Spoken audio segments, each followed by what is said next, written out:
and welcome to my YouTube channel, Julie McNeil Crafts. So just a quick and easy sort of how-to tutorial today, and we are looking at cleaning and maintenance of your Copic markers. Now, just a couple of things with Copic markers. They are sort of designed to be used on the side like that, so you're meant to brush down from the side. And in general, when I'm colouring, I will try and do that.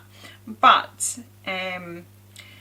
quite often we are maybe dealing with images with tiny details, or we want to get lovely thin flicks in our hair and things like that. So then we start colouring on point, which these pens aren't really designed to do. So you can end up with a sticky marker. So you tend to find that your highly pigmented ones, so I always find like my reds, my dark teals, my navies, my blacks and greys, they are the ones that will go sticky more quickly than others. So this is a sticky marker here, so I'm just going to try and see if I can illustrate. No, yes, that is a sticky marker, but it wasn't the one I was wanting to show you. This is a sticky marker here. So I don't know if you can see that, but oops, pop that up. You get quite a shiny effect just there, and it doesn't, that is the sign that it's getting quite sticky. Also, if you look in the barrel, you can normally see some residue, and the nib goes quite dark. It's almost like it changes its colour. So I can illustrate this. This is a R59, so technically my R89 should be a darker colour.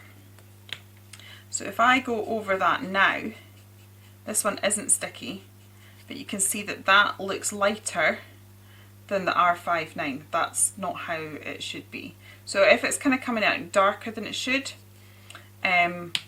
it's not right. So the other thing that will happen is it doesn't blend as well. So one of the most amazing things about alcohol markers is the way they blend. So we have a sticky marker here. Because it's sticky, I then find that, oops, sorry. So that's me put my sticky marker down. Now I've got the next colour down, which should just blend beautifully. So I'm going to put that right over. And what you will find is that it doesn't quite blend out the same. You almost get a slightly celled look. And this is when you can maybe think, oh, you know, I've spent all this money on these expensive pens. And they're not working as they should. I don't know, like now the way the light's catching that, you can just see the sheen. There's a bit of a sheen there, a bit of a sheen there. You shouldn't get that with your Copic markers, and it does affect the blend. So we're going to look at cleaning them. So if I was colouring that, I would recognise that was sticky, and I would go to colour it. So basically what I have got is, you can either use the blending solution that comes along with the pen, or what I tend to use is isopropyl. Or just basically something that is 100% alcohol. So basically your alcohol pens are a pigment ink mixed with alcohol, and it's the mixing it with alcohol that makes it an alcohol ink. And then as you colour, it disperses the alcohol as the carrier. It disperses, see, I can see there, look how dry, and the alcohol evaporates. So basically your alcohol is your carrier. So this is made up of alcohol. So that's how we're going to clean it. I've just put some isopropyl there onto a cotton pad, and then all I would do is I will just wipe my, I'm trying to do this so we stay in focus, wipe my nib down on the isopropyl. Now this can be a bit of a messy job. Some people wear gloves, but yeah, I think we all know that I'm a messy crafter. I just sort of deal with all the ink on my things. So now, if I don't know if you can see that, let's have a little look. The nib is slightly lighter. I'm just going to try zooming in again. I can't actually get this to zoom in much more, but you can see now that that part of the nib is lighter and the tip is still a bit dark, and that's because we have been cleaning that a little bit now. So I'm just going to keep doing that, and I'm going to keep working that until basically the whole nib looks that colour of the base. And you can see, because there's a darkness of it, and you just keep, as I said, brushing from the side. You're not going to damage your pen doing this. Don't dip your pen, don't sort of dip your pen in the alcohol, that's way too much. You're literally just sort of cleaning off the stickiness. To be honest, I would recommend sort of regularly doing this with your pens anyway. I always find after, so when I bring out a new set of stamps or something, I will have done masses and masses of colouring. Normally, depending on when I last coloured, I would clean. See, I'm also cleaning the barrel of the pen now, and that just shows that's where you're picking up the alcohol. Now, that was it sticky. Can you see the difference in colour now that I've cleaned that?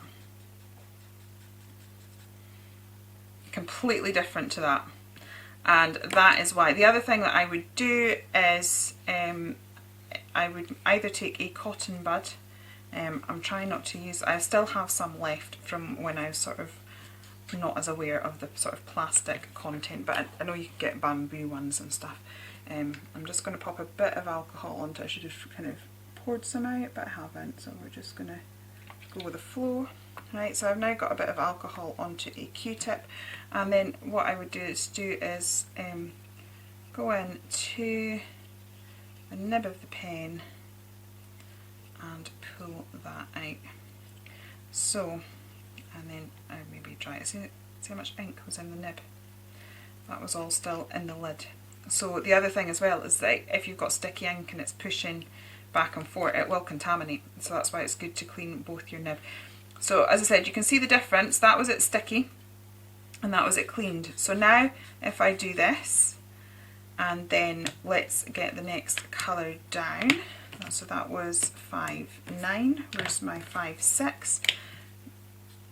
And that goes down there, and then we will see the transition will be absolutely beautiful. And you can tell this one's not overly sticky because my barrel's fairly clean. But so sometimes it's maybe just worth, you know, this one isn't particularly sticky, but seeing as I've got it out and it's the same sort of colour family, I can give it a little wipe, and that'll just sort of maintain it. So if it started becoming the wrong colour or gets that shine, so you can see there when I put those colours together, there's a definite line between that and that, because this is sticky. Whereas now that I've, that's two colours there. But look how well they've merged and blended into each other, and that is because our alcohol marker is clean. So yeah, that was just a quick and easy video today, just to sort of look at doing that, maintaining your alcohol pens. Also find that I do a scribble sheet like this and I sort of leave all my wet things and let it absorb into the paper, and that becomes a background paper for something else. But anyway, I hope you found this informative. If you have any questions, do let me know. I have demonstrated this with Copic markers today, but the exact same principle would apply to your Pro markers, your Spectrum Noirs, any alcohol pen basically is made up of the same components. It's made up of pigment and alcohol, so if you're having issues with your pens not blending and looking a bit sticky like that, then you can clean them. But you will notice that if things aren't blending right and not colouring right, just try giving your pens a wee clean. It could make a little difference. I might just pause the camera, and while I'm on this subject, let's maybe just look at refilling a pen as well. I'll see if I can find a dry one in my collection. Okay, so it's taken me a little while to find something that actually needs filled. This one's not, it's not desperate to be filled, but we can go with it. So if I have a little look what I would do first, so yeah, that's not got as much ink flowing through it as it should, but there's also sort of like little cells which is telling me there that is a little bit sticky. So let's clean that. So what I would tend to do is I would clean that first and then see a difference that would make to the flow of it. Now, I do not fill my Copics the professional way. You are supposed to sort of take the chisel nib out, you're supposed to weigh your pen. Yeah, I don't bother with any of that, and I've had my Copics and managed to maintain my Copics now for 15 years and none of them have ever come to any harm. So, you know, if you want to, please don't take what I'm about to say as, you know, the final word on cleaning Copics, because it really isn't. It's just the way that I have found, well, not cleaning, the cleaning's fine, but filling it, it's just the way that I have found easiest. So I can see, it's funny because you can actually see like little bits come off, like little circles, which tells me, you know, that there was an element of a stickiness there, and you'll already see now it is improved because the colour's better. There's a slightly better flow, but I'm still not getting a huge amount of pigment, which tells me then that that also needs filled. The other way to test if it needs filled is if you grab the chisel nib and you find that that's quite dry. So sometimes if I find it's quite juicy on the chisel nib side, I know it's just a cleaning job. If I'm unsure and I get the chisel nib and it's like, that's quite streaky, that tells me that is quite dry as well. So what I would do, just as another point, this was the old style refill for Copics, but now they've brought out a new style. So they work exactly the same, there's just slightly less ink in these, which I think is a little bit of a shame, but it's still cheaper than buying new pens every time your pen runs out. So basically what I would do then is I would get my pen, and I've got the chisel nib, and I just grab the dropper and I just gently squeeze it. I normally do it about 15 drops. It's quite a dry pen. So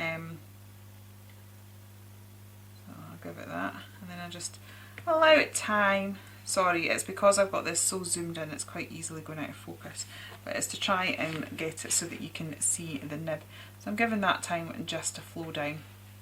You'll see that the nib down here will gradually get darker as that ink flows down. So it's not quite there yet because we've not quite got the movement there. This is a paler colour, so I would just give it time, and then I'm trying to do this and stay in focus, or maybe give it a bit longer than that. Normally I give it, what I tend to do is, you know, because I'm normally colouring on the sofa, that you've got the gaps between the sofa, is like I have the pens sort of sat upright like that, just to allow the flow to go down, and normally by the time I've finished colouring something else.